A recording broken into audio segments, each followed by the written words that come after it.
안녕하십니까. CAD&그래픽 CNG-TV 지식교육방송의 조영식입니다. 오늘 방송은 18번째 교육방송으로 제4차 산업혁명에 대해서 한번 얘기를 해보겠습니다. 3차 산업혁명이라는 말들 많이 썼죠. 왜냐하면 4차 산업혁명이라는 말이 최초의 산업혁명이라는 말을 쓴 토인비라는 역사학자가 사용을 했는데, 그에 이제 많은 뭐라 그럴까요, 기업인들이나 이런 사람들이 1차, 2차, 3차를 나누기 시작하면서 이제 4차 산업혁명이라는 말이 나왔습니다. 근데 오늘 18번째로 이제 요즘에 이제 화두인 4차 산업혁명에 대해서 한번 얘기를 해보겠습니다. 우선 4차 산업혁명이라는 말이 우리들에게 굉장히 많이 친숙해진 것은 올해 초에 1월 20일 날 스위스 다보스에서 열린 세계경제포럼에서 언급하기 시작했죠. 그래서 모두들 다 이제 4차 산업혁명이라는 말이 굉장히 화두가 되기 시작했어요. 그렇지만 어떤 분들은 또 4차 산업혁명에 대해서 자기 나름대로 생각을 많이 가지신 분도 있고, 내가 여지껏 하고 있었던 것이 4차 산업이라고 또 얘기하는 사람들도 있고. 그렇지만 오늘은 조금 좀 구체적으로 최강권의 4차 산업이라는 최강권, 책이라기보다는 이제 좀 매뉴얼 같은 책인데, 그 책에 대해를 중심으로 조금 얘기를 하고, 국가, 산업, 기업, 그리고 개인에게 어떠한 영향이 있을 것이고 어떤 준비를 해야 될 것인가에 대해서 얘기를 해보겠습니다. 오늘 들으시다가 굉장히 깊은 내용이 아니고 전반적인 내용이기 때문에 질문을 또 많이 해주셨으면 합니다. 제가 4차 산업혁명에 대해서 책을 읽기 전에, 올해 이제 많이 나왔는데, 그 전에 이제 재작년서부터, 몇 년 전서부터, 독일에서 어떤 국가 전략인 인더스트리얼 4.0에 대한 어떤 보고서 같은 것을 읽고 조금 관심이 많이 가졌어요. 그 전에도 저는 4차 산업혁명이라기보다는 요즘에 어떤 디지털 트랜스포메이션, 컴퓨터 혁명이 20, 30년 전에 왔다면 그것이 이제 더 이상 컴퓨터가 기존의 사회나 이런데 지원하는 것이 아니라 컴퓨터가 자체가 원본이 되고, 컴퓨터의 디지털 데이터가 원본이 되고 디지털 부서가 핵심이 되는 그런 세상이 이제 저는 4차 산업혁명이라는 생각으로 하고 있었습니다. 근데 이제 이 책을 올해 여름에, 이제 올해 여름 참 더웠었는데 한번 좀 시원한 데서 많이 여러 번 읽어봤어요. 그래서 제가 이 책을 읽고서 느낌은, 이 책이 크라우스 슈밥이라는 사람이 4차 산업혁명에 대해서 쓴 거지만, 사실은 이 사람이 썼다기보다는 좀 정리를 한 매뉴얼 같은 거죠. 그리고 굉장히 번역판은 책처럼 나왔는데, 원래 영어판은 굉장히 매뉴얼처럼 나왔어요. 조그만 소책자처럼 나와서 아마 이거를 이걸 해석하는 한국어판을 내는 사람들에게 굉장히 좀 고민을 많이 했을 거라는 생각을 했어요. 그래서 저는 원래 이 책을 읽을 생각보다는 원서를 사가지고 여름에 한번 좀 시간이 남는 여름 휴가 때 한번 한글로 해석해 봐야 되겠다고 생각을 해봤는데, 책을 읽으면서 이제 좀 어느 정도 책을 해석을 했어요, 한국말로. 그랬더니 저희 그 와이프가 이거 책 나왔는데 뭐트라 해석하냐. 그래서 한번 가서 책방에 가서 그 해석본을 사봤죠. 왜냐하면 내가 해석해가지고 하는 거가 너무 오래 걸리고 한 3, 4개월 정도 걸리는데 다행히 그 저렴한 비용으로 이렇게 초벌 정도 해준 사람들이 있어가지고, 그래서 이 책을 읽으면서 이제 매뉴얼이기 때문에 저는 수십 번 읽어야 된다고 생각합니다. 지금 이 강의를 보시는 분들 중에 읽어보신 분들이 꽤 있을 거예요. 제가 볼 때는 한 30%는 반 정도는 읽지 않으셨을까. 근데 이제 이 분야에 굉장히 전문 분야이신 분들도 아마 읽고서 굉장히 평이하다라는 생각을 하셨을 거예요. 문체가 굉장히 쉬운 말로 썼어요. 이게 무슨 제가 생각하기에는 무슨 깊은 뜻은 모르지만 전체의 의미는 중고등학생들도 읽을 수 있는 만큼의 평이체로다가 썼습니다. 매뉴얼이니까 그냥 수필처럼 읽을 수도 있어요. 첫 번째는. 그 다음에는 이제 근데 이제 이 책을 읽으면서 굉장히 일반 사람들이 어렵겠구나 생각했던 거가 뭐냐면 굉장히 다양한 전문 기술이 한 100여 가지에 대해서 막 얘기를 하기 시작하는 거죠.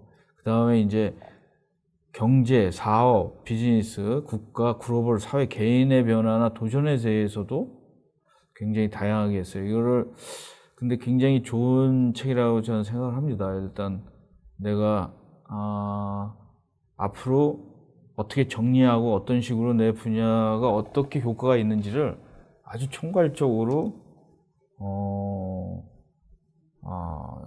나와 있는데 단 깊이 이해하기 위해서는 배경 지식이 너무 많다라는 거가 단점이죠. 그래서 어지간한 지식과 경험의 공력 없이는 그저 약간 이렇게 했구나, 이렇게들 되는 거구나, 이렇게만 생각을 하실 것 같아요.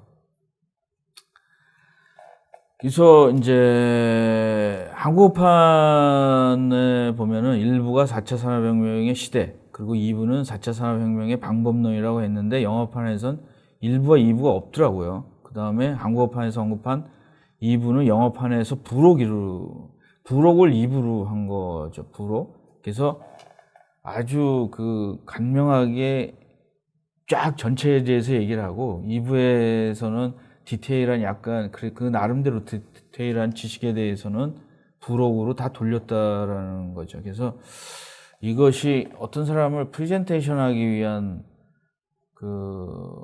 CEO 레벨의 프레젠테이션 하기 위한 책자로도 괜찮은 것 같아요. 그래서 부록에는 딥 시프트라는 제목입니다. 이게 우리나라 말로는 이제 방법론이라고, 메소돌로지라고 해석을 했더라고요. 그래서 이런 걸 하면서 그 나름대로 해석한 사람들의 고민이 보이더라고요. 저도 책을 몇 권 해석을 해봤는데 굉장히 쉽지가 않더라고요. 그래서 전문적으로 알고 싶은 분은 영어판도 꼭 한번 읽어보시기를 바랍니다. 우선 4차 산업혁명에 대해서 재미있는 것이 전제가 있습니다. 이 책에 대해서 전제가 뭐냐면 제4차 산업혁명이라는 책은 과학기술과 디지털화가 이 세상을 완전히 변화시킬 수 있다고 전제하는 겁니다. 근데 과학기술과 디지털화가 모든 걸 변화시킬 수 없다고 생각하면 이 책이 아무 의미가 없어요. 이 책은 모든 전제 가설이 뭐냐면 과학기술과 디지털화가 이 세상을 굉장히 많이 변화시킨다라는 그 가설서부터 시작한다라는 거죠. 여러분들이 어떤 책이나 이런 것들이 처음에 어떤 수학에서도 증명하지 않아도 뭔가 깔고 들어가는 거를 공리라고 그러는데, 여기서는 이제 여러분들 중에는 몇 분들은 부정할 수도 있겠죠. 과학과 기술과 디지털화가 앞으로 이 세상을 전혀 변화시키지 않아. 그렇다면 이 책에서 나오는 것들은 다 틀린 거죠. 주요 과학 기술의 혁신이 전 세계를 일으키는 중대한 변화에 목전에 두고 있다라는 거죠. 이거를 피할 수 없는 현실이다라는 거죠. 좋은 점도 있고 나쁜 점도 있고 우려할 점도 있고 뭐 생각지 못한 점도 있고 굉장히 많겠죠. 그런 거에 대해서 그렇지만 피할 수 없는 현실이다. 여러분들은 이거에 대해서 이 부분에 대해서 어그리를 하십니까? 어그리를 하시는지 아니면 안 어그리를 하시는지 한번 저기 댓글에다 한번 올려주십시오. 나는 아닌 것 같다. 뭐 지금 디지털 다 됐고 컴퓨터 다 쓰고 있는데 왜 지금에 와서 무슨 4차 산업혁명이냐. 지금 우리가 하고 있던 거 그대로 잘하면 된다. 그 다음에 뭐 과학기술이라는 거는 중요하지만 그럴 정도로 사람 사는 거가 그렇다. 그리고 뭐 중대한 변화를 목전에 두고 있다. 이거는 피할 수 없는 현실이다. 나는 내 길을 가겠다. 뭐 지금 하는 장사 그대로 하겠다. 그렇다면은 이제 굉장히 달라지겠죠. 전제가. 일단 그런 전제를 깔고 이제 한번 제가 이 책에 대해서 책장사로 나온 건 아니고 이 책이 다른 거에 비해서 굉장히 독자들을 곤란하게 안 만들기 때문에 제가 이 책에 대해서 좀 얘기를 할까 그럽니다. 나머지 다른 책들은 제가 읽어보니까 우리나라가 특히 이제 요즘에 보면 상대방의 말을 잘 안 듣고 자기 얘기만 하잖아요. 뭐 요새 TV에 나오는 프로도 이렇게 보면 4차 산업이다, 뭐다. 근데 그 사람이 얘기하는 건 커다란 흐름의 그냥 어떤 작은 파도와 같은 거잖아요. 근데 마치 그게 내가 옳다, 내가 여지껏 했었는데 그런 사람들이 너무 많은 것 같아요. 저자나 무슨 세미나 이런 거가 그래야지 뭐 인기가 있을지는 모르지만 원래는 그거는 저는 사실이 아니라고 생각을 합니다. 저는 요새 팩트 폭력이라는 용어가 있죠. 팩트 폭력이라는 거. 팩트에 대해서 여러분들이 굉장히 직시하셔야 됩니다. 그래서 어떤 사람들 보면은 무슨 우리나라에 지금 이제 이 새로운 게 뭐가 하나 나올 때마다 아전 인수가 많은 것 같아요. 뭐 소프트웨어 진흥원이나 이런 데서는 앞으로 제4차 산업혁명은 소프트웨어다. 그 다음에 이제 아무래도 스마트 공장 쪽이나 이런 데 하는 사람들은 제4차 산업혁명은 스마트 공장이다. 또 하나 이제 무슨 3D 프린터에 조금 관여한 사람들은 제4차 산업혁명의 중심은 3D 프린터다. 다 틀리다고 말할 수는 없는 말인데 맞다고도 말할 수 없는 말이죠. 그래서 오늘 이런 강의를 여러분들에 하는 거는 자기가 팩트를 굉장히 다양한 팩트를 나열을 하고 그걸 연결을 시켜서 나만의 전력과 나만의 효과와 이런 것들을 정리할 필요가 있다는 거죠. 모든 사람이 다 다를 수 있으니까. 그래서 첫 번째는 이 책에서 보면은 4차 산업혁명의 정의와 역사의 의의에 대해서 좀 간략하게 얘기를 했어요. 몇 장이 안 되기 때문에 읽어보는데 이렇게 불편함은 안 느끼더라고요. 여기까지는 4차 산업이 정의가 뭐냐. 그 다음에 두 번째는 4차 산업이 이끄는 기술에 대해서 이제 메가 트렌드라고 그러는데 이것도 사실은 나누기 나름인데 그렇다고 해서 저희는 이의를 제기하지는 않지만 별다른 건 없다고 생각해요. 물리적 기술과 디지털 기술, 생물학적 기술로 나눠서 얘기를 했는데 저는 이게 그렇게 중요하다고 생각하지는 않아요. 우리가 어떤 기술을 할 때 물리적 기술, 디지털 기술, 생물학적 기술을 구분한다는 자체도 별 의미가 없다고 생각을 하거든요. 그래서 제가 이런 얘기를 한다고 해서 이 글 쓴 사람보다 더 잘난 건 아닙니다. 내 나름대로 여러분들이 생각할 때는 우선은 물리적 기술이 많이 먼저 발달됐겠죠. 왜냐하면 지금 우리가 알고 있는 무슨 톱니바퀴나 뭐 이런 것들은 산업혁명 이후에 몇백 년 동안 엄청나게 그 발전해 봤지 않습니까? 그 위에다가 디지털 기술이라는 거는 발전된 지 얼마 안 되잖아요. 피지컬 기술에 비하면은 디지털 기술은 컴퓨터가 나온 이후에 나온 거니까. 그래서 그다음에 이제 생물학적 기술은 뭐 DNA나 뭐 이런 것들이 발견되고 가장 최근이겠죠. 이게 이제 점점 포화 상태로, 그래서 서로 영향을 안 준다고 말할 수도 없고, 이렇게 분류하는 거는 나름대로 또 의미가 있을지 모르지만 메가 트렌드의 또 제4의 메가 트렌드도 있을 것 같아요. 갑자기. 왜냐하면 앞으로는 이 책에서도 마찬가지지만 예측하기가 너무 어려운 거예요. 5년 이후의 예측. 5년 이후에 갑자기 또 생물학적 다음에 뭐 생물학적 기술을 여기서 말하면은 뭐 예를 들어서 인공지능 기술을 디지털 기술인지 생물학적인 기술인지 나중에 구분이 안 될 수도 있는 거잖아요. 그러면 뭐 바이오 사이버적 기술 뭐 이렇게 구분을 해야 되는 건지, 요거는 조금은 이 글 쓴 사람도 사실은 이렇게 뭐 그쪽의 전문가가 아니기 때문에 자기 나름대로 비즈니스 사회자 입장에서, 포럼 사회자 입장에서 이렇게 나눈 것 같아요. 그리고 이제 이건 굉장히 좀 나름대로는 중요한 말인 것 같아요. 저는 이 말에 대해서 굉장히 여러분들과 공유하고 싶습니다. 4차 산업혁명 한국어판 27페이지에 보면 기술 혁신의 수용 정도가 사회 발전을 결정하는 주요 요인이라는 제1차 산업혁명의 1차 산업혁명이라보다는 산업혁명의 교훈은 여전히 유효하다라고 이 사람은 가설을 한 거죠. 왜냐하면 사회학적으로는 증명하기가 쉽지 않잖아요. 그래서 앞으로 올 것도 아닌데, 앞으로 된 것도 아닌데, 근데 이 말은 사실 산업혁명이라는 거가 영국에서 시작을 했고, 영국 다음에 유럽이나 독일이나 이런 데 시작했고, 그 다음에 미국이 금세 시작했고, 일본도 시작해서, 그때 산업혁명에 빨리 받아들인 나라는 지금 다 선진국이 됐어요.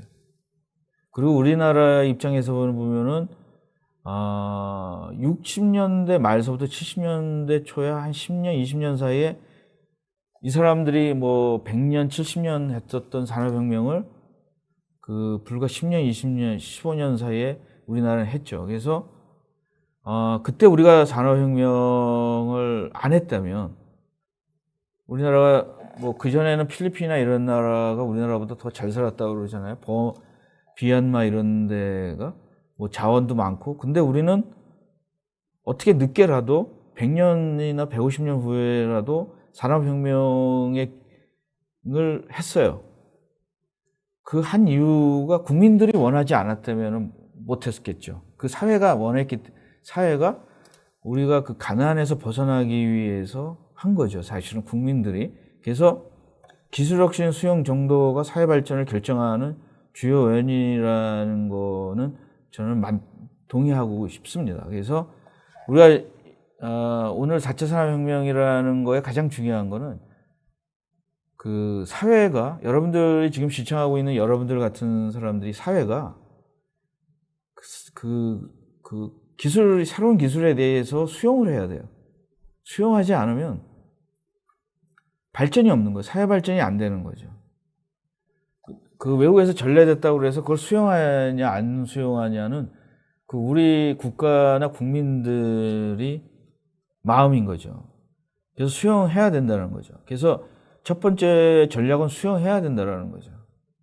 거부하지 말고. 그러면 이제 디지털 산업의 비즈니스 모델에 대해서 우리가 나는 모르겠다. 그전에 내가 산업사회나 IT 산업 모델을 했는데, 여러분들 우리 일반적으로 모든 거 하고 있는 것들이 일단은,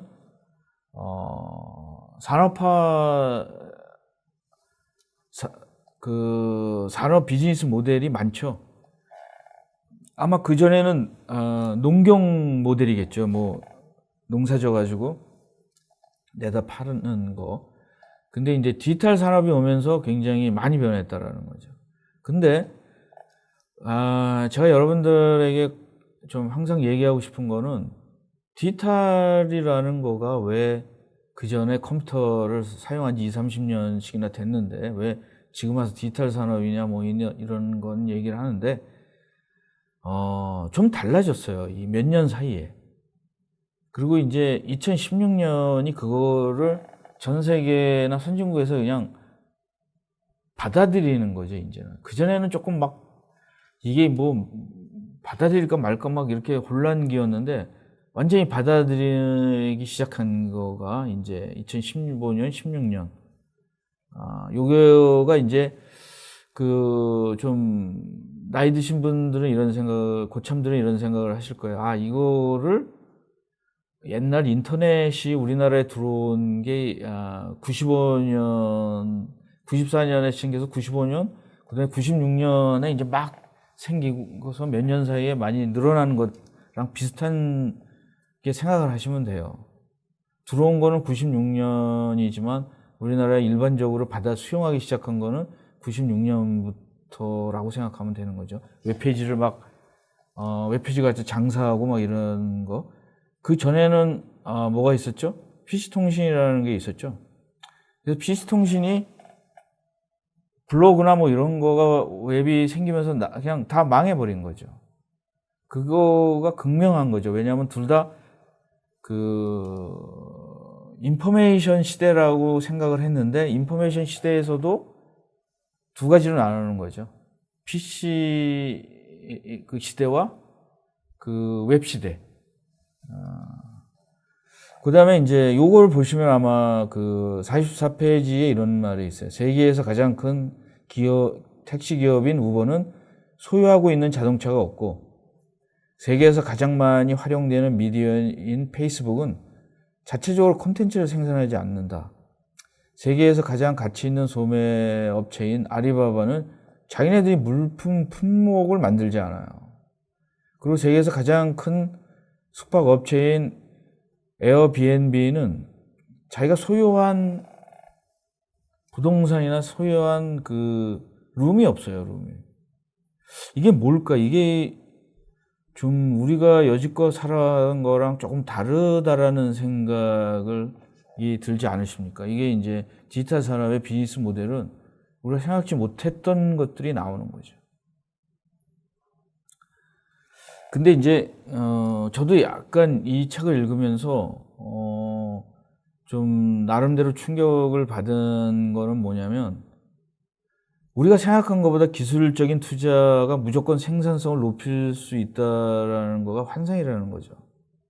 그리고 지식이나 교육이 무조건 생산성을 높여주는 것도 아니다라는 것 같다는 거죠.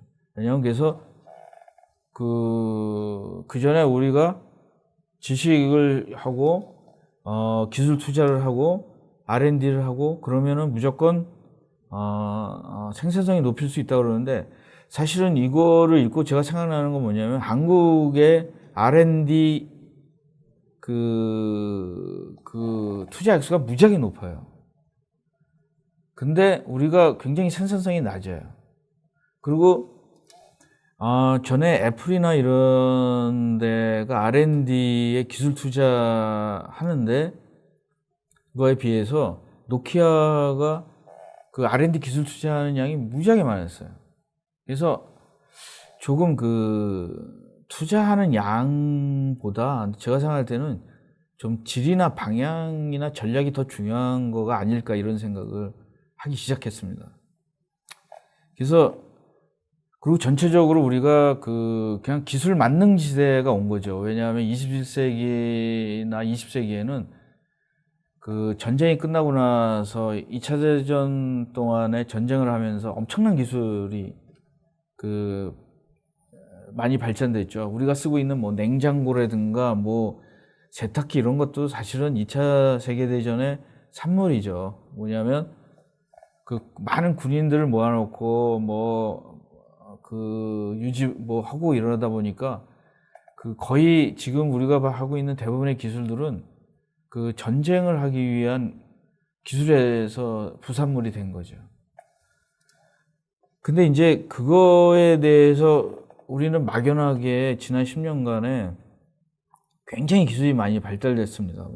기술이, 지식이 막 공유도 많이 됐고, 평준화도 많이 됐고, 그래서 이제 기하급수적으로 기술이 진보되고 혁신이나 이런 데 투자가 폭발적으로 증가함에도 불구하고 그 생산성이 높여져 있지 않대요. 이게 4차 산업의 약간 문제점입니다, 사실은.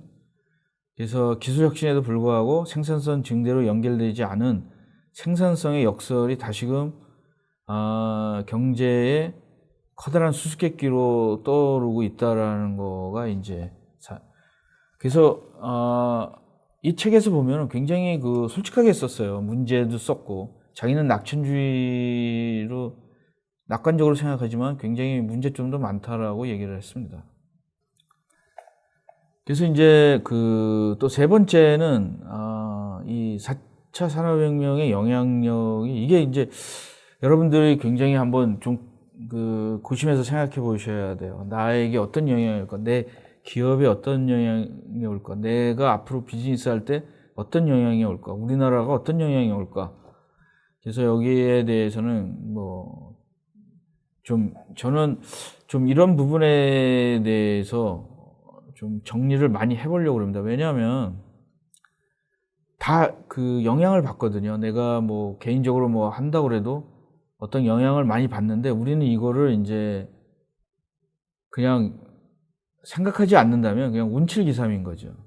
내가 아무리 개인적으로 노력했는데 국가에서 한다든가 세계 경제가 안 받쳐준다든가 사회가 수용하지 않는다든가 이러면은 굉장히 이제 실패로 끝나는 거니까 이 부분은 기술적인 부분이라기보다는 좀 인문사회학적 부분입니다. 그래서 인더스트리얼 4.0도 마찬가지고 4차 산업혁명은 기술적인 것도 있지만 또 어떤 경제학자, 경영학자, 그 다음에 사회학자 이런 사람들이 혼자 할 수 있는 게 아니야. 모두 다 통합적으로 할 수 있는데 우리는 굉장히 혼자 하죠. 어떤 진흥원이나 이런 데에서 어떤 단체에서 협회에서 그냥 내가 이거를 해야지 우리나라가 잘 된다.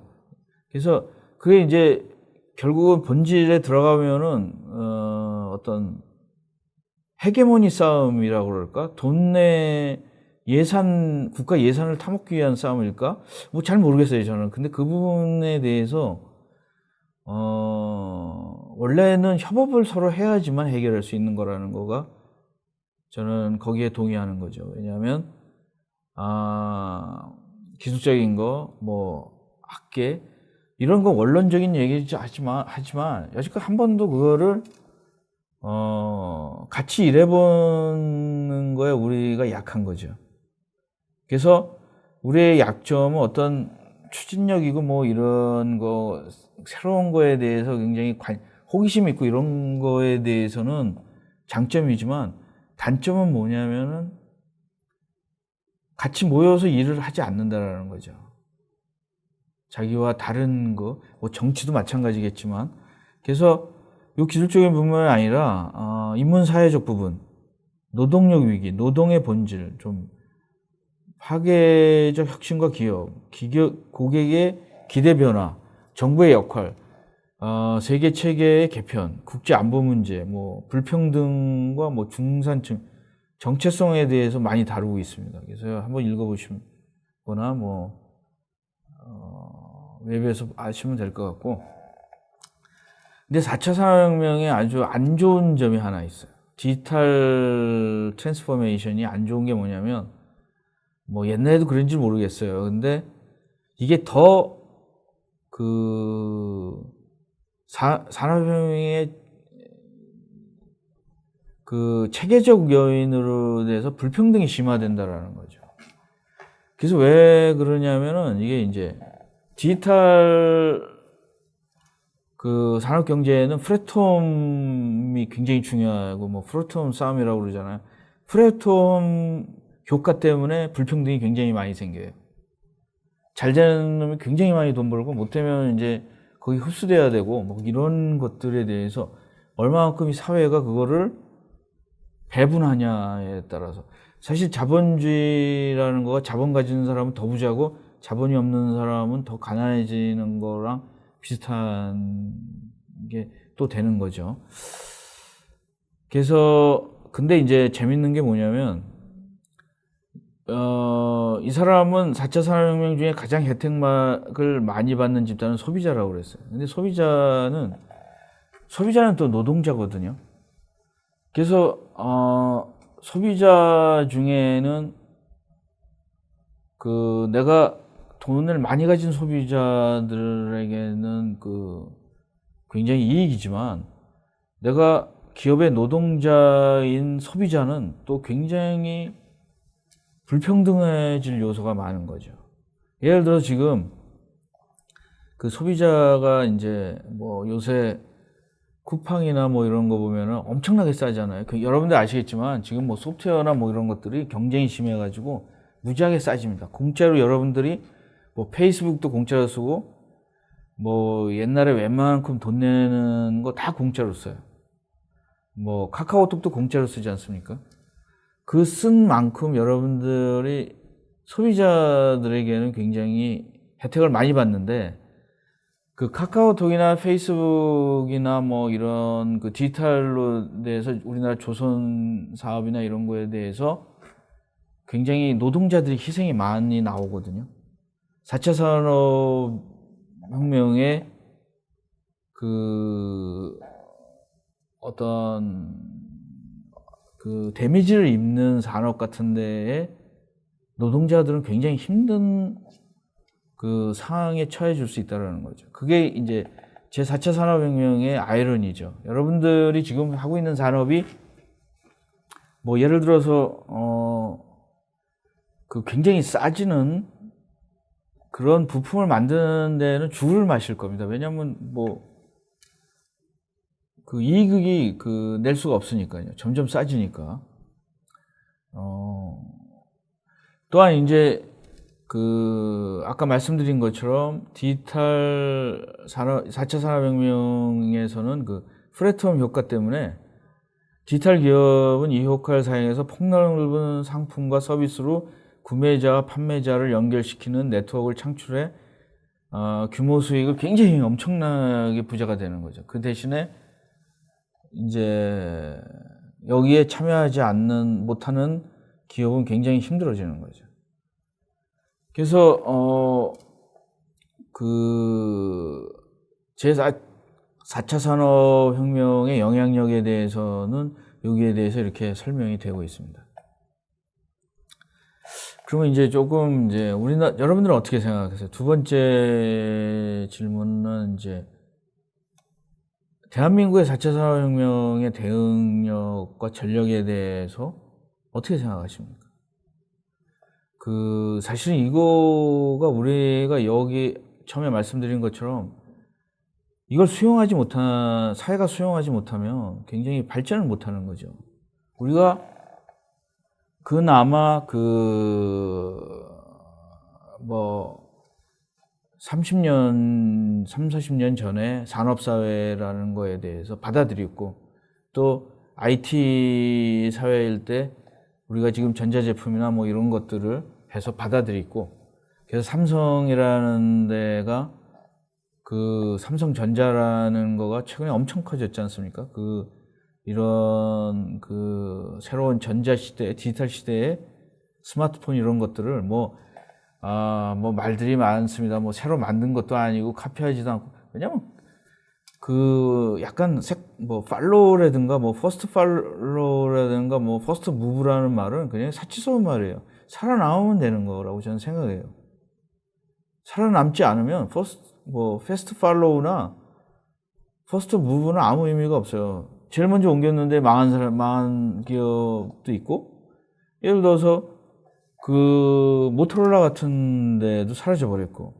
그래서 사실은 애플도 잘 나가고 있지만 어떻게 될지도 모르고, 삼성도 전자도 나름대로는 굉장히 많이 잘 따라가는 편이죠. 위기가 왔을 때 요즘도 이제 위기가 뭐 단기적으로 갈 수 있고, 이걸 얼마만큼 우리 사회 기업이, 우리나라 기업들이, 뭐 개인이나 기업들이, 국가나 이걸 얼마만큼 대응 능력이나 전략을 빨리 하는 것이 중요한 것 같아요. 근데 제일 중요한 건 뭐냐면 카피를 하더라도 빨리 카피를 해야 되고, 대응을 해도 좀 빨리 해야 되고. 우리는 뭐 말이 많지 않습니까? 대응하면은 뭐 조급하다 뭐하다 그러는데, 그 디지털 사회에서는 그 기다려주지 않는 것 같아요. 아무리 현명한 전략이라도 늦으면 별로 안 되는 것 같아요. 그래서 저도 옛날 젊은 시절에 배웠던 무슨 어떤 이런 뭐 전략이나 이런 것들이 디지털 시대에 뭐 4차 산업혁명에는 안 맞을 수도 있다라는 생각들을 많이 하고 있습니다. 그래서 여러분들이 제가 그 나름대로 여러분들에게 뭐 그 어드바이스를 한다면은, 기존에 자기가 알고 있던 거에다 자꾸 뭔가를 이렇게 세우려 하지 말고 제 4차 산업혁명이라는 거에 새롭게 자기 그 빈 방에다가 받아들이는 것이 어떨까, 이런 생각도 해보고 있어요. 그걸 자꾸 내가 지금 하고 있는 것에 어떤 식으로 옮길까, 그거는 일단 수용한 다음에, 내가 그걸 수용을 하면 자연적으로 내 거와 융합이 돼요. 근데 수용하지 않으면 안 돼. 뭐 그럴 기회도 없는 거죠. 수용을 해야지 기회가 생기는 거죠. 수용하지 않는다 그러면 기회 자체가, 요새는 기회 자체도, 인터뷰 기회도 없어지는 그런 거가 되는 거죠. 예를 들어서 그 어플라이를 해야지 인터뷰라도 받을 수 있는 거죠. 그거 하지 않으면 기회 자체가 상실되는 거죠. 수용할 수 있는 기회가. 그 다음에 이제 제가 이제 여러분 이걸 하면서 이제 많은 사람들에게 이제 4차 산업혁명, 인더스트리 4.0, 산업 인터넷, 사물 인터넷, 뭐 이런 용어에 대해서 여러분들이 조금은 좀 그 리스트릭하다고 그럴까? 용어에 대해서 여러분들이 공부할 필요가 있다고 생각을 해요. 왜냐하면 뭐든지 어떤 지식의 기본은 용어거든요. 근데 용어에 대해서 막 쓰고 곤란하게 쓴다는 거 너무 많은 것 같아요. 그래서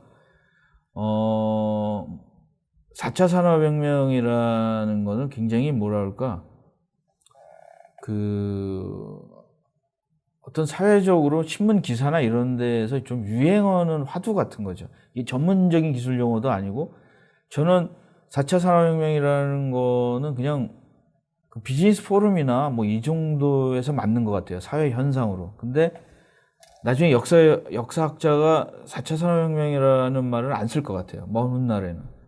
그냥 디지털 산업혁명 뭐 이렇게 쓰지 않을까, 이런 생각을 해요. 그 다음에 인더스트리 4.0이라는 말은 이제 좀 그 범위를 좁게 얘기하면, 4차 산업혁명이나 뭐 이런 거에 어떤 기본적인 어떤 거를 공유하지만, 인더스트리 4.0은 사실은 그 근원은 독일이 그 차세대 자기네나라 국가 그 산업 전략으로다가 보고서를 만든 데에서 나온 거고, 인더스트리 4.0이라는 말은 좀 그거에 국한된 것 같아요. 근데 이제 이것이 하도 이제 그 독일의 국가의 그 미래 전략인데, 이것이 굉장히 그 새로운 것이 없었던 세계에서 뭔가 이렇게 쪼여주는, 통합되는 어떤 방향을 제시하는 비전으로다가 곽광받게 된 것 같아요. 그래서 그 4차 산업혁명이라는 말이 만들어지는데 좀 결정적인 역할을 하지 않았을까. 그래서 인더스트리얼 4.0은 사실은 뭐 어떤 사람들은 한 5, 6년 전에도 자기 나름대로끼리는 뭐 4.0이라는 말을 많이 썼다, 그런 얘기를 하고 있거든요. 사실 인더스트리 4.0 같이 4.0 이런 것들은 원래는 그 버전이라는 말이지 않습니까? 이 소프트웨어에서 쓰던 버전. 왜냐하면 소프트웨어가 굉장히 크게 변했을 때를 버전 1, 1.0, 2, 뭐 2.0, 4.0 뭐 이렇게 해서 한때 4.0 뭐 3.0 같은 것도 뭐 유행했지 않습니까? 3.0에서 뭐 전자정부 3.0 뭐 이런 말도 썼고, 그래서 그 다음에 인더스트리 4.0이라는 말이 왔는데, 요쯤 돼가지고 4라는 말이 쓰기 시작한 것 같아요. 1차, 2차, 3차에서 4차라는 말이 딱 맞아 떨어져가지고, 그게 이제 그 화두가 딱 타이밍이 된 거가 아닌가. 그 다음에 이제 인더스트리 4.0이라는 것을 하기인데, 이제 미국 같은 데에서는 자기네들이 인터넷 강국이지 않습니까? 인터넷 제일 먼저 만들었고, 닷컴이 제일 먼저 만들었기 때문에 그걸 인더스트리얼에다가 더 적극적으로 해서 산업 인터넷이라는 말을 쓰기 시작했는데, 지금 이제 그 G나 뭐 이런 데에서는 뭐 몇백 년 된 그 회사들도 이제는 이제는 산업 제조만 가지고는 이제 살아날 수 없겠구나. 그래서 산업 인터넷이라는 걸 갖다가 이제 밀고 있고, 그 다음에 요새 이제 IoT라는 거가, 요새는 뭐 한 2, 3년 전보다는 조금 조용한데, 사물 인터넷이 뭐 다음에 먹거리라든가 뭐 이런 걸 올인하는 게 많습니다. 근데 사물 인터넷의 시대가 오긴 와요. 근데 사물 인터넷을 가지고 돈을 벌 수 있냐 없느냐는 또 다른 문제예요. 그래서 뭐 많은 사람들이 난 앞으로 사물 인터넷이 오기 때문에 사물 인터넷에 올인해다. 그러다 망하면은 그 사람이 책임질 수 있는 것은 아니지 않습니까? 그래서 사물 인터넷은 그냥 그 컴퓨터처럼 어떤 이 사회에 영향을 끼치는 거지, 컴퓨터 시대에 왔다고 해서 내가 컴퓨터 하드웨어 장사를 해서 성공하는 것도 아니고, 뭐 꼭 성공하는 것도 아니고, 그 주변 걸 해서 그걸 이용해서 돈을 버는 사람이 더 부자 될 수도 있는 거고, 그러기 때문에 사물 인터넷에 대해서 막연한 또 환상 이런 것들을 가질 필요는 없는 것 같아요. 그래서 이런 용어에 대해서 이 용어는 우리나라 사람들은 이 용어가 한번 나오면 우리는 이제 좀 뭐 정치나 뭐가 한번 용어가 나오면 그걸 변하면은 굉장히 기회주의자처럼 몰아갑니다. 근데 어떤 용어도 있잖아요. 항상 진화하는 겁니다, 이게. 한번 딱 돼가지고 다르게 쓰이는 거, 굉장히 다양하게 쓰이는 거고 확장돼서 쓰이는 거 아닙니까? 예를 들어서 BOM이나 비ll 오브 매티리얼도 초창기보다 엄청나게 다양하게 많이 있었어요. 나중에는 그게 뭐 제품의 구조나 뭐 기준 정보처럼 이렇게 많이 써였는데, 그것처럼 이 4차 산업혁명, 인더스트리얼 4.0, 산업 인터넷, 사물 인터넷은 그 용어 자체가 계속 진화할 거라고 저는 생각합니다. 그 진화한 거에 대해서 여러분들이 굉장히 그때그때마다 지식을 확장해 주셔야 될 것 같습니다. 그리고 이제 마지막 부록에서는 이제 핵심 기술에 대해서 간단하게 서술을 했는데, 그 목록들이 있는데, 저는 이 목록에 대해서 있는 것도 없고 제가 알고 있는데 없는 것도 있고, 제가 이거는 뭐 당연하다 이렇게 생각한 것도 있습니다. 그래서 이런 것들은 제가 이제 여러분들에게 이런 강의 하나로 끝나는 게 아니라, 페이스북의 디지털 지식이라는 사이트에 이런 다양한 지식, 한 100개 정도의 그런 기술들을 계속 해보려고 합니다. 그래서, 사이트에 들어오셔서 그때그때 보시면 될 것 같아요. 그래서 이런 것들이 이제 이 책에서는 4차 산업혁명의 방법론이라고 해서 체내 삽입 기술. 이게 뭐냐면 이제 어떤 센서나 이런 것들을 우리 몸에다가 이제 연결을 해가지고, 그동안에 이제 이런 게 없었던 건 아닌데, 이제 예를 들어서 인슐린이나 뭐 이런 것들을 자기 스마트폰이나 이런 디바이스랑 연결돼가지고 원격으로다가 어떤 관리해 준다든가 이런 기술들이 이제 4차 산업혁명에서는 새로운 기술들이죠. 그 다음에 이런 거다 보니까 이제 디지털 정체성도 나오는 거고, 그 다음에 이제 사람들이 사실과 진짜를 구분을 못할 수도 있는 거고, 그 다음에 웨어블 인터넷, 뭐 스마트워치 뭐 이런 것들 중에 뭐 차고 다니는 것도, 그다음에 유비쿼터스 컴퓨팅, 주머니 속의 슈퍼컴퓨터. 이거는 이제 뭐 AI나 뭐 이런 것들 지금들 많이 하고 있죠. 누구나 사용할 수 있는 저장소. 이렇게 해가지고 3D 프린팅 기술과 건강, 3D 프린팅 기술과 소비자 제품. 저는 이제 뭐 맞춤형학이라든가 신경과학 기술 같은 것들은 저는 잘 모르겠어요. 맞춤형학에 대해서는 이거 이제 도덕적인 문제도 있고 뭐 이래가지고.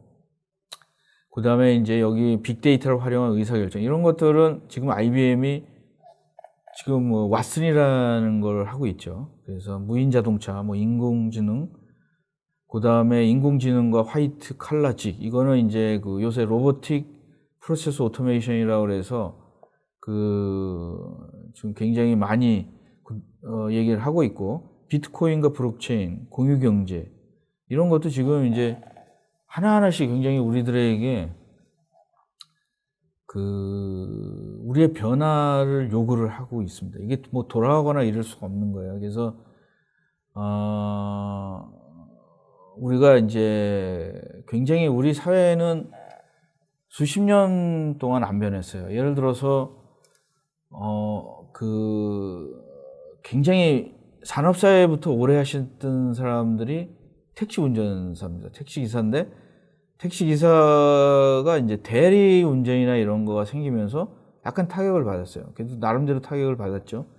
그 다음에 이제 카카오톡 같은 데에서 지금 이제 자기 플랫폼을 가지고 이런 것들을 한다 그러면 그 기존에 있는 노동자들이나 사업자들이 엄청나게 반발이 나올 겁니다. 근데 장기적으로는 어쩔 수가 없어요. 단기적으로 이제 굉장히 혼란이 올 것 같아요. 몇 년, 뭐 앞으로 3년에서 한 5년 사이는 뭐 처음에 아무 생각 없이 뭐 카카오톡 같은 경우에는 뛰어들다가 사회적 저항 같은 것들이 있어가지고 뭐 가도 못하고 뭐 진퇴양단이 된 상태도 있는 거고, 어느 날은 외국 기업이 와가지고 그냥 주워 먹는 경우도 있는 거고. 그 비즈니스는 타이밍이니까 그걸 뭐 타이밍을 못 맞추면 망하는 거니까요. 그래서 이제 결론적으로 얘기하면은 4차 산업혁명의 경쟁력은 제가 생각할 때는 여러분들 나름대로 디지털 경제 사회에 대한 디지털 지식과 디지털 전략을 세우셔야 된다라는 거죠. 근데 이제 디지털 전략이라는 거가 뭐냐면, 여러분들 중에는 이제 뭐 요새 예능이나 이런 것도 사실상 디지털 지식과 전략을 사용하고 있어요. 마이 리틀 TV 같은 것도 굉장히 디지털 지식을 많이 사용하고 있어요. 우리가 그냥 보고서 느낌은 그냥 뭐 새롭네 그렇지만 그 밑에 있는 것들이나 이런 거는 소셜 네트워크를 사용한다든가 이런 것들이 여러분들 중에는 부정하고 싶은 분도 계실 거예요. 나는 소셜 네트워크 나 안 해. 소셜 네트워크에서 사귄 친구는 친구가 아니야. 근데 사실은 요새 화두는 소셜 네트워크의 단점도 많아요. 그렇기 때문에 이제 그걸 보완하기 위해서 O2O라고 해서 오프라인과 온라인을 어떻게 연결시키고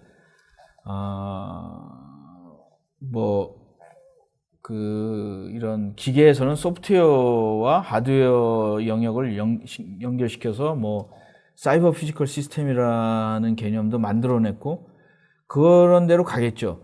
가다가 또 아니면 또 새로운 게 나오겠지만, 그 새로운 것이 나오기 전까지는 그 방향으로 간다는 거에 대해서 저는 동의를 하는 거죠. 그래서 지금 제4차 산업혁명이 왔다가 한 5년 후 정도에 더 강력한 뭐가 오면 또 이 사람들은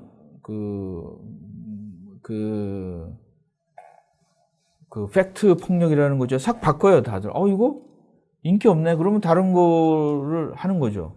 근데 뭐 복고풍으로 갈 수도 있고, 뭐 완전히 진보로 넘어갈 수도 있고, 근데 당분간은 제4차 산업혁명이라는 거가 우리의 엄청난 영향을 줄 것 같아요. 여기에 디지털 경제를 잘 읽지 않으면 좀 패가망신하고 힘들어지지 않을까, 자기 사업에 대해서. 오늘날 지금 우리 조선 사업이라는 거가 굉장히 황당한 해운이나 이런 것들이 뭐냐면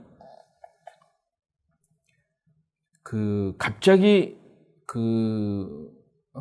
항상 물류는 조금씩 증가된다고 생각을 했는데 배랑 저기가 물류가 갑자기 석유값이 싸지는데도 불구하고 세계 물류가 줄어들고 있어요. 많이 증가하고 있지 않습니다. 그래서 그거를 이제 어떤 사람들은 이렇게 생각하는 사람이 있어요. 불경기이기 때문이다. 근데 어떤 사람들은 이건 불경기가 아니라 저성장이다. 앞으로 큰 성장이 없을 거다. 그리고 또 어떤 사람들은 뭐냐면은 이제 저성장도 아니고 불경기도 아니다. 이거는 디지털로 변하기 때문에 아날로그 이런 부품들이 많이 없어지기 때문에 물류를 하지 않는 거다. 3D 프린터가 나오면 더 물류가 없어질 거다. 그렇게 얘기하는 사람도 있고 다양한 사람들이 있습니다. 근데 여러분들은 또 어떻게 생각하시는지 한번 거기다 써주시면 자기 주위에 제가 이번에 강의는 이제 어떤 질문을 하고 거기에 답변을 쫙 나오는 걸 한번 해보려고 했었는데 아직까지 여기 우리 방송 환경상은 안 돼 있습니다. 그래서 나중에는 여러분들이 이거 하면서 페이스북에 들어와서 여러분들이 투표를 한번 하시는 것도 괜찮을 것 같아요.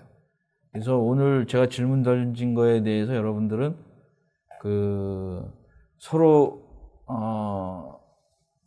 다른 사람은 어떻게 생각하고 있는지, 나는 불경기라고 생각했는데 지금 하는 사람들의 60%가 디지털 산업혁명 때문에 일어나는 구조적인 문제다라고 한다고 그러면 자기도 한번 남의 얘기를 한번 들어보는 것도 괜찮지 않을까.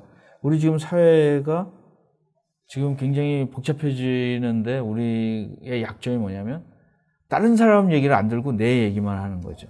근데 지금은 디지털 경제에 대한 디지털 지식, 디지털 전략은 많은 사람들 얘기를 듣고 결정하는 건 여러분들이 하셔야 돼요. 그렇지만 일단 들어는 다 봐야 된다는 거죠. 들어보지도 않고 여러분들이 결정한다면 여러분들은 굉장히 경쟁력을 깎아먹는 것이 아닐까 이런 생각을 합니다.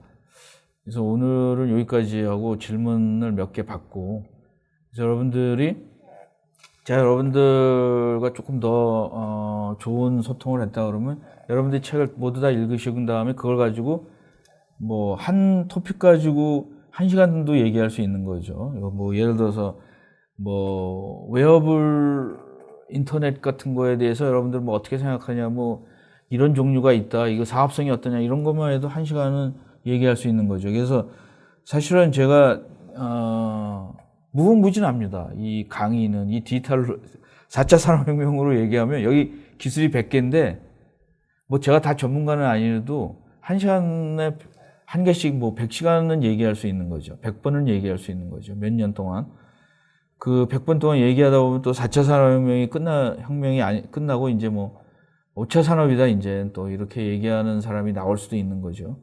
그래서 하여튼 뭐 오늘 좀 도움이 됐는지는 모르겠는데 일단 질문을 몇 개 받도록 하겠습니다. 신영감님은 4차 산업혁명에 대해서 국가 동력의 기획이 있는 것 같은데 구체적인 건 알고 싶습니다. 정사원님이 이런 질문을 하셨어요. 선진국이라고 하는 나라는 다양한 방법으로 이미 연구와 개발을 하고 있는 것으로 압니다. 우리나라에서는 어떤 대책이 있고 이 기술을 개발하는 회사들을 지원하고 있는지 궁금합니다.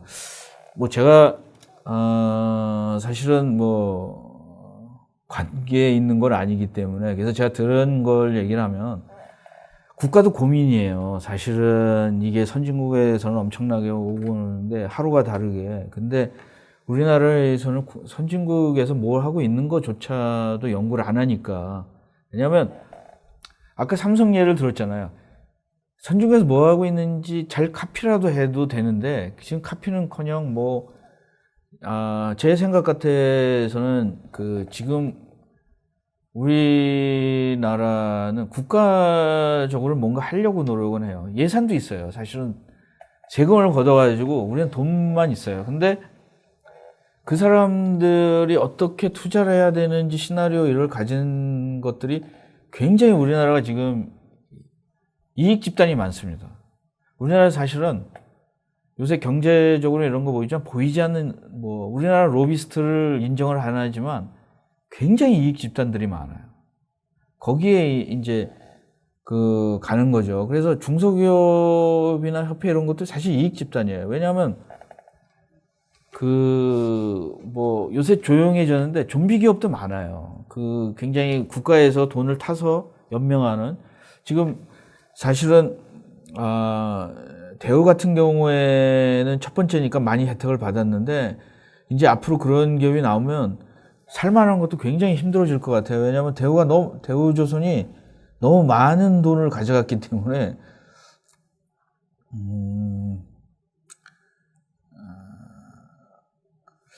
김재영 님이 IoT 활용을 위한 제조에서 프라이빗 IoT망을 구축해야 할 것 같은데 어떤 사례가 있나요? 이거 굉장히 저희 IoT 널리지라는 그 페이스북 사이트가 있는데 거기 와 오시면 될 것 같아요. 이지연 님이 정부, 국민, 기업이 합심해야 하고 둘 번째는 위에서 내려다볼 줄 아는 해안이 봐야 합니다. 만약에 이것이 안 된다면 기존의 기득권층과 가치관을 되돌아보시고 노력하는 사람, 개인, 기관 담당자라도 개인 능력을 발휘할 수 있도록 방해해서는 안 됩니다. 방해를 받으셨나고. 예, 그렇습니다.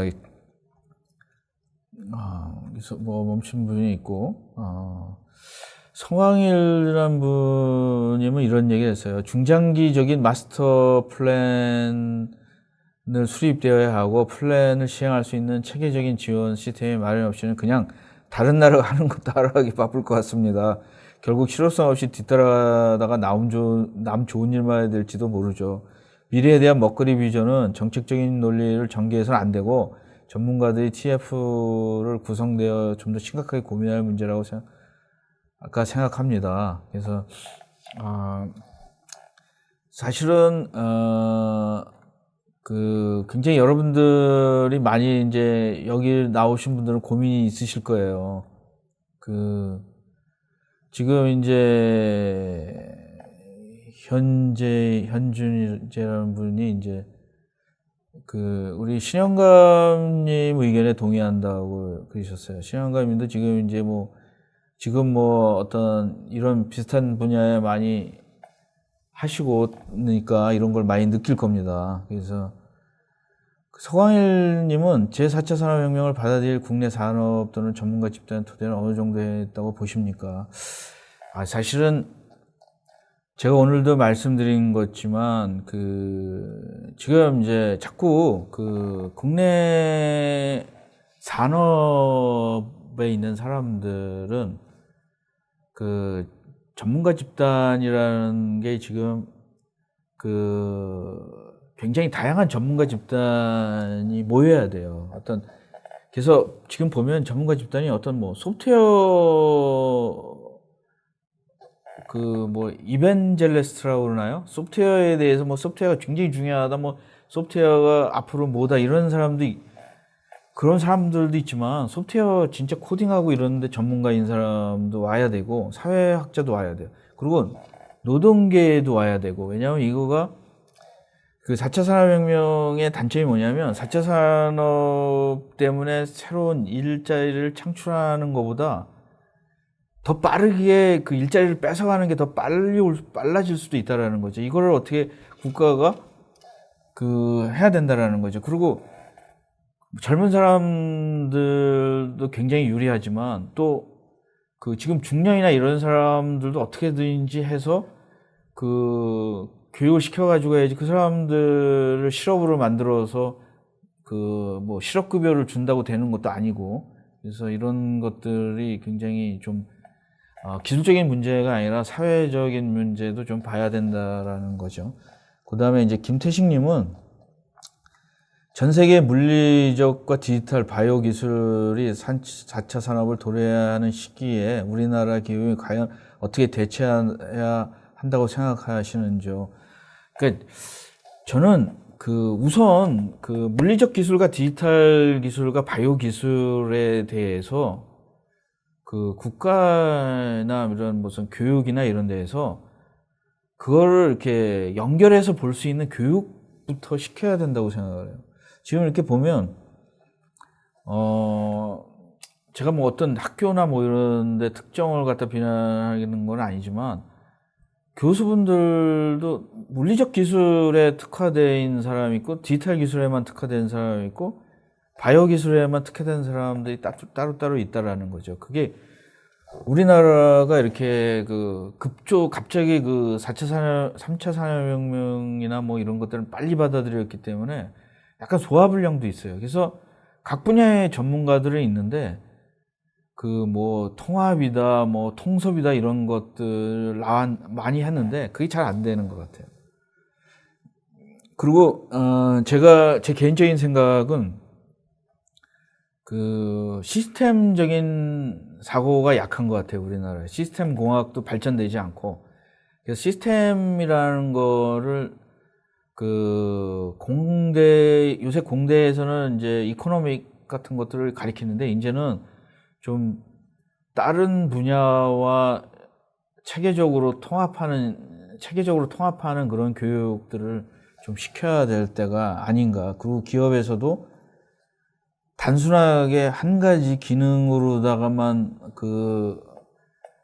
효과가 내기 위해서 단기적으로 자기 분야만 교육을 시키는 것보다 좀 전체적으로 균형 잡을 수 있는 그런 교육을 시켜야 되지 않을까. 예를 들어서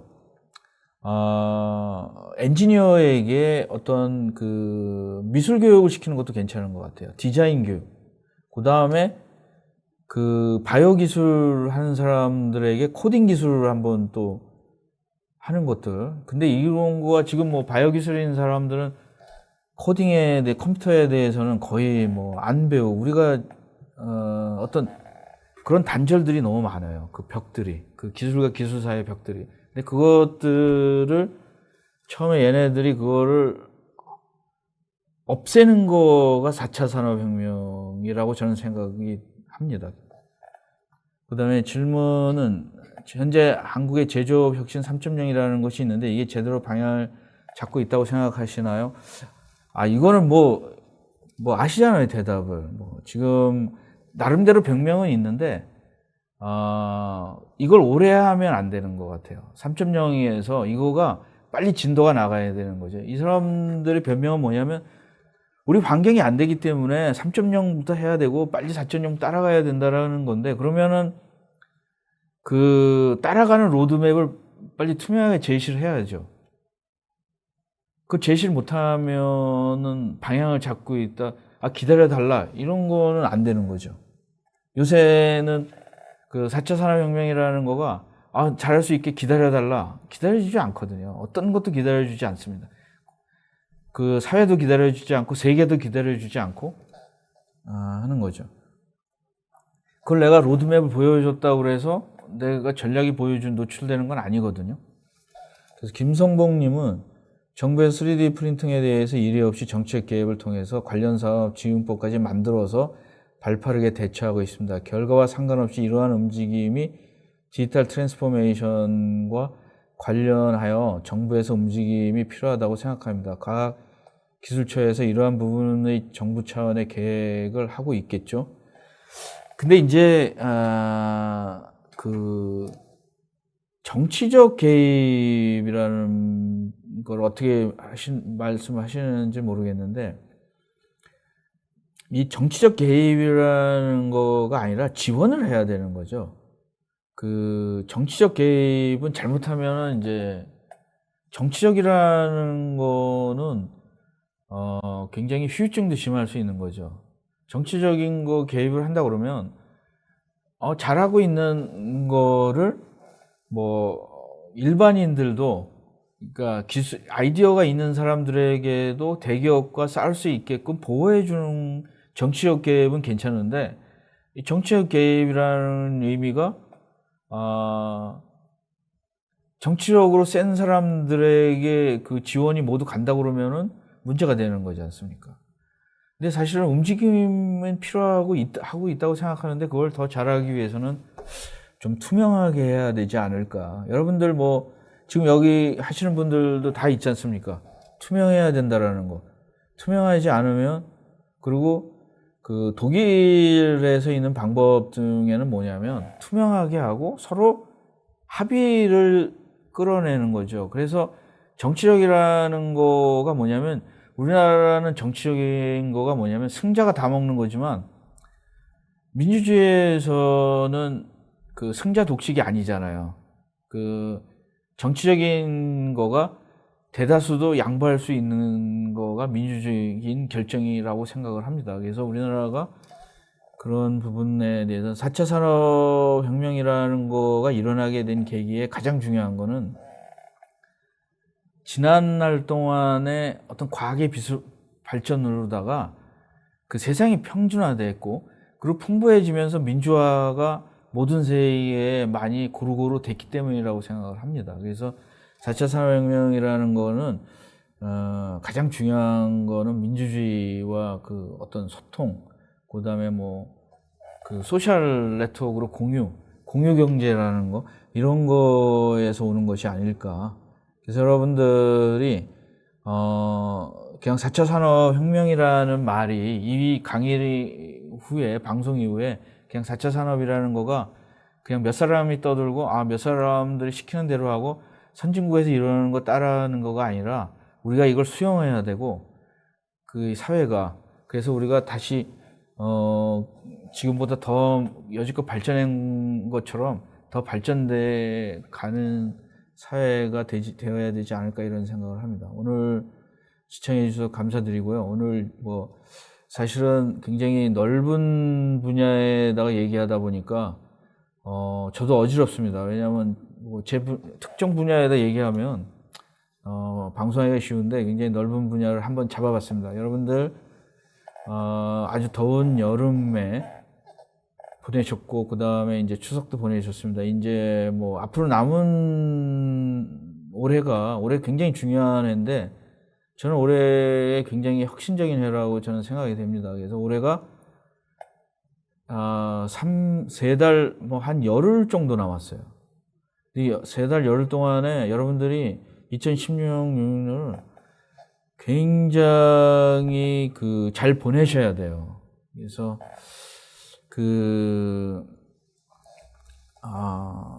제가 이제 사실 책을 여러 개를 준비를 하고 있지만 잘 안 돼요. 왜냐하면 제가 쓰고 싶은 책이 있고 잘 팔리는 책이 있는 거죠. 그래서 제가 마음에 드는 책은 인기가 없고, 또 이제 좀 별로다라고 한 책들은 좀 많이 팔리고 그렇습니다. 그래서 하여튼 제일 중요한 거는 뭐 돈 벌려고 책 쓰는 건 아니지만 소통이겠죠. 그래서 여러분들 오늘 시청해 주셔서 감사드리고요.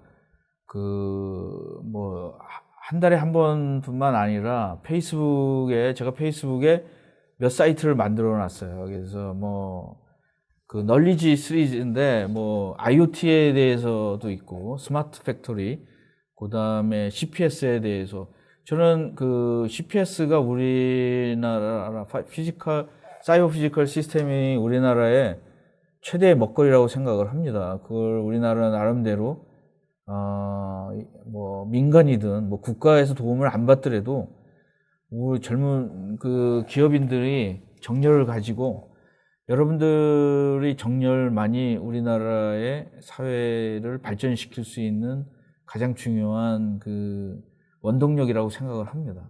네, 오늘 방송 시청해 주셔서 감사드리고 다음 시간에 뵙겠습니다. 오늘 방송 이것으로 마치겠습니다.